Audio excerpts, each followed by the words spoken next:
And please welcome the governor of my great state, the great state of New Jersey, Governor Christie.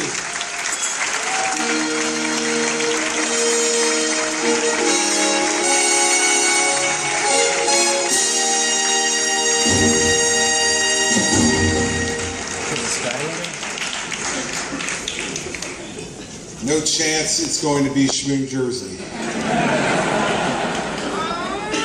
Even though you've invited me 2 years in a row, Shmuley, no chance. Mendy, thank you. Thank you not only for the very generous introduction, but thank you also for the work that you're doing.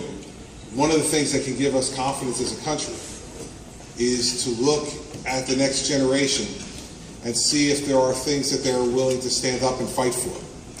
And so watching your son fight for those principles and values that he has obviously learned in his home and believes in his heart is something that should give everyone in this room tonight, and certainly gives me great confidence about the future of our country and the future of the world. So Mendy, congratulations.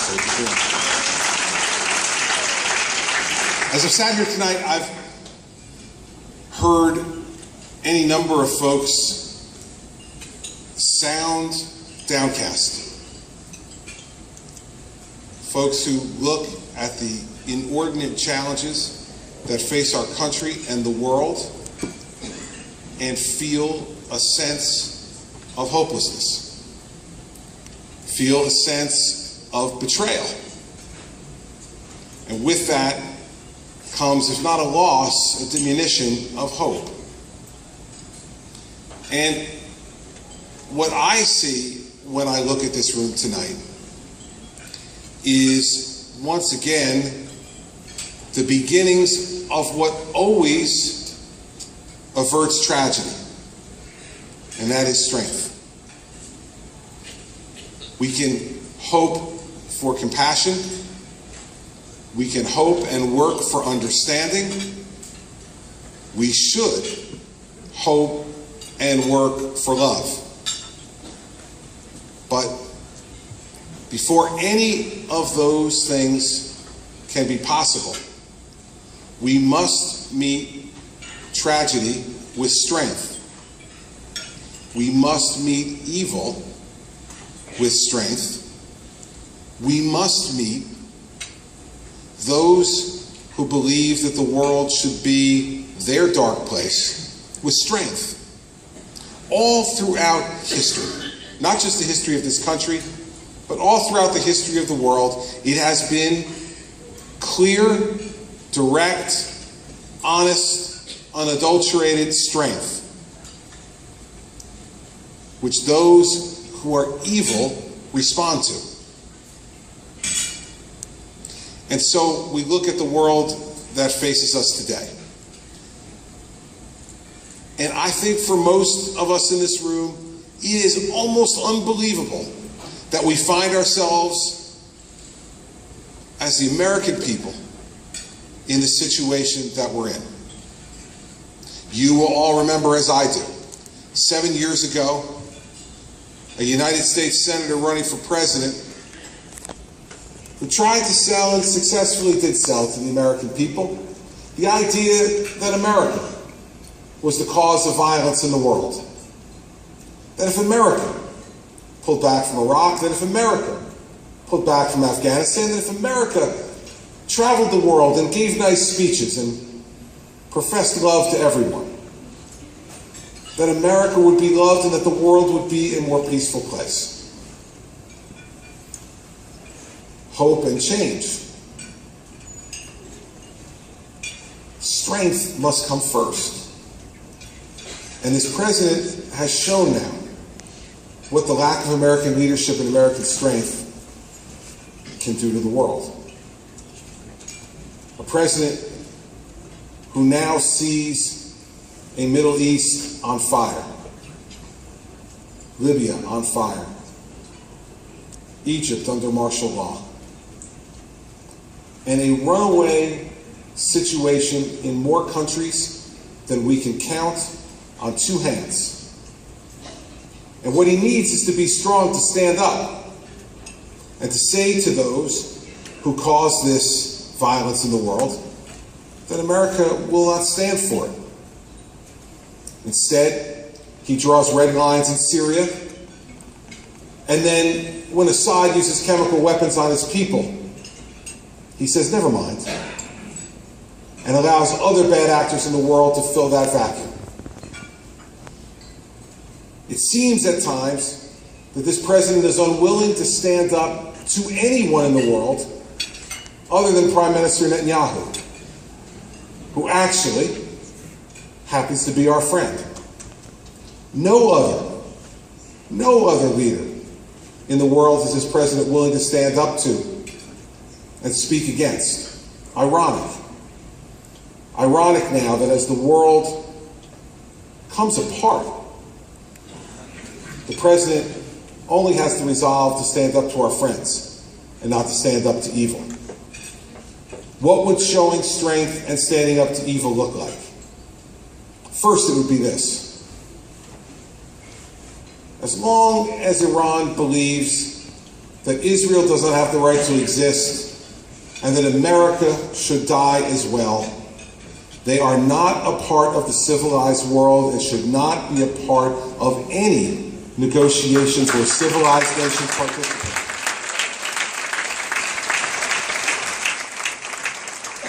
Imagine that we have the greatest sponsor of state terrorism in the world, who we are not only permitting, but we're inviting to join the nuclear club.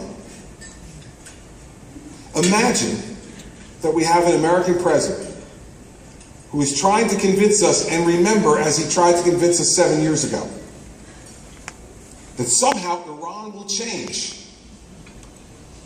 Well, as sad as it is to say, I'm old enough now to remember 1979.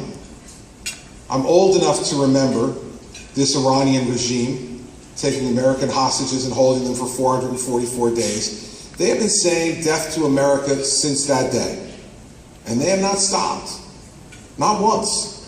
I see no indication of an Iranian change of behavior. I see no glimmer of light. And yet, this president wants to create that glimmer to fool us.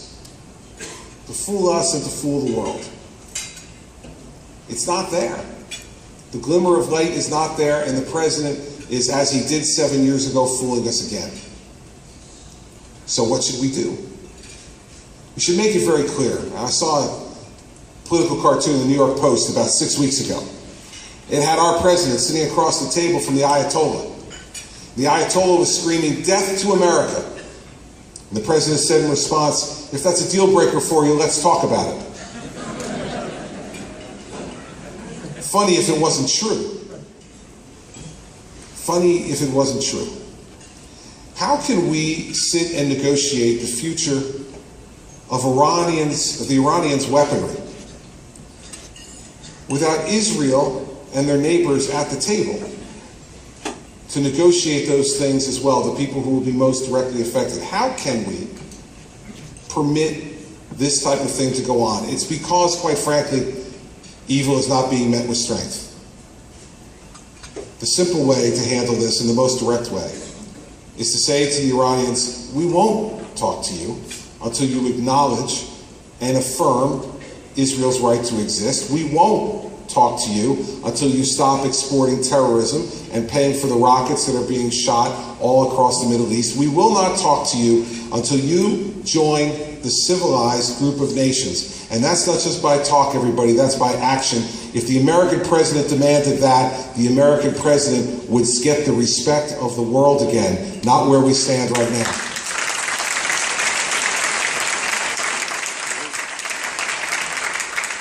And we cannot permit anyone in this world to use this moment of American weakness to make matters even worse. So for those who sit in the United Nations and say somehow that they are going to attempt to impose upon the world a Palestinian state and to threaten Israel with sanctions if they do not agree, America should stand up and use its veto to say absolutely not.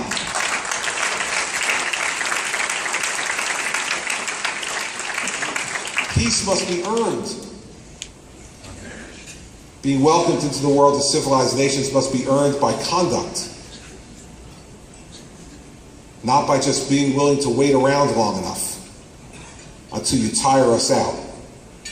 Tire out a weak president at the end of his term who cares more about the 2 L's right now than he cares about world peace and American strength and Israel's survival.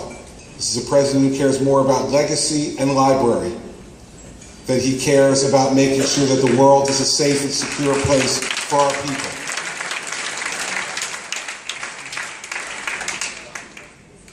Now, I've been accused many times of being too direct and too blunt. And there have been some who say that I shouldn't say exactly what's on my mind, that my mother at some point should have installed that filter that people talk about. They don't understand. I'm from New Jersey. We don't have them there. And maybe everybody, it's time that we lose some of that filtering as well. Because unless we show our strength and our resolve together, evil will triumph.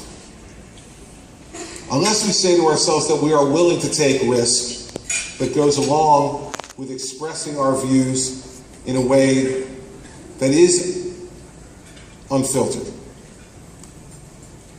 that the world will misunderstand our purpose. Our people, this country, has a very large heart. All the things I talked about before, we want to love, we want to believe, we want to forgive, we want to work and live together. But not at the end of a loaded gun, not at the end of an intercontinental ballistic missile, not at the end of a theocracy that believes there is only one way for the world to be run and that they've determined it. Those are things that we cannot live with. And so if strength must be used to fight that back, we need to be strong and to speak clearly, not only to our allies, but to our adversaries. Our friends in Israel deserve better than what they've gotten in the last 7 years from this White House.